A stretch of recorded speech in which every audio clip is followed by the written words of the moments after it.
Hey guys, I'm finally coming to you with my July wrap-up.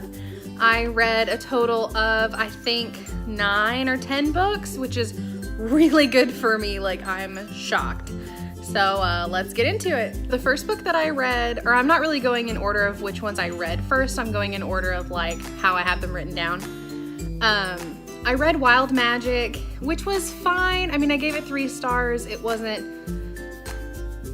I don't know, it just wasn't that great. It's about a girl who pretty much can like understand what animals are thinking, but her family died, I think, and she gets taken in by like this fierce warrior woman to take care of her horses. And then I read The 9 Lives of Jacob Tibbs, which was one of the books that Alan picked for me out of my book outlet order. I'll link that video up above. It was a good book.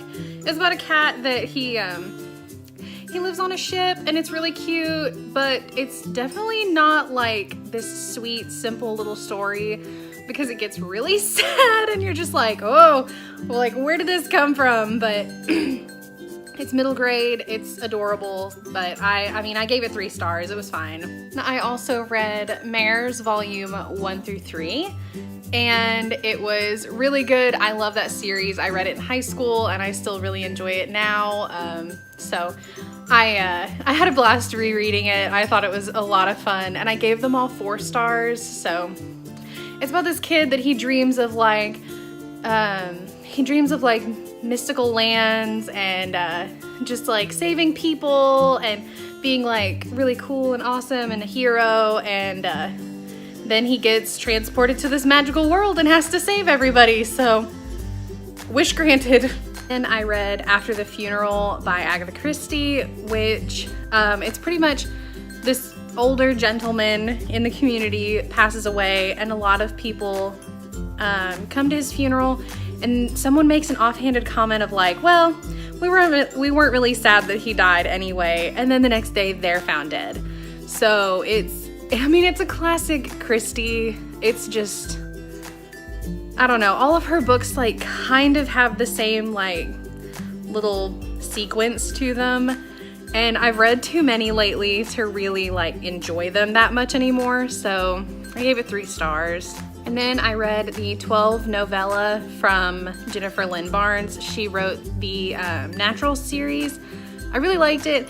I know it's a little bit more juvenile, but I really enjoyed it. I got a kick out of that series. It was a lot of fun, but this novella really just wasn't necessary. Like, I kept reading it going, okay, what's the point? Okay, what's the point? Okay, what's the point? But I love these characters so much that I was like, well, like, it's fine, I'm enjoying it still, but it just didn't have the same, like, wow factor that the other books did, so I was a little underwhelmed, and I gave that one 3 stars as well. And then X-Files Devil's Advocate was the next book that I read, and let me tell you, I did not enjoy it. I gave it 2.5 stars, did not enjoy it. I love X-Files. I love Dana Scully, so they did my girl wrong. It's all about her as a 17-year-old and like what causes her to become kind of this skeptic, like doesn't really believe in anything supernatural.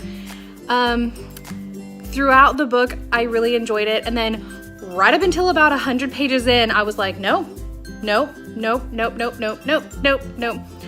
way it was progressing, I didn't like it. I didn't trust it.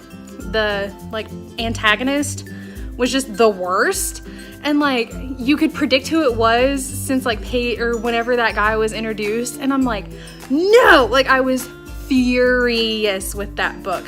I liked the one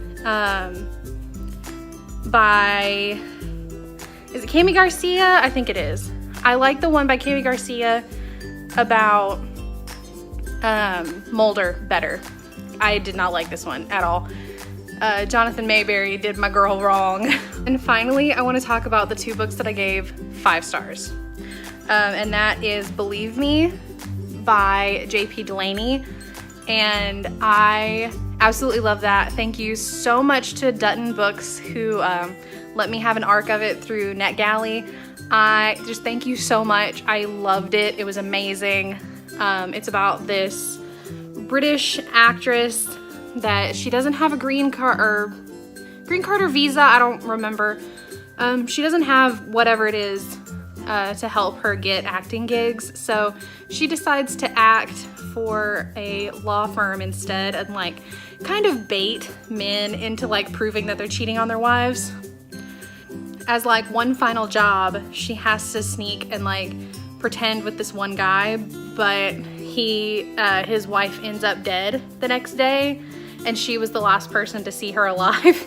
So it kind of turns into like a who do you really trust, who actually did it, whatever. And it was sexy and just like really exhilarating to read, and I absolutely loved it. And then the other one was The Final Girls. Oh my gosh, Riley Sager is like one of my favorite authors now.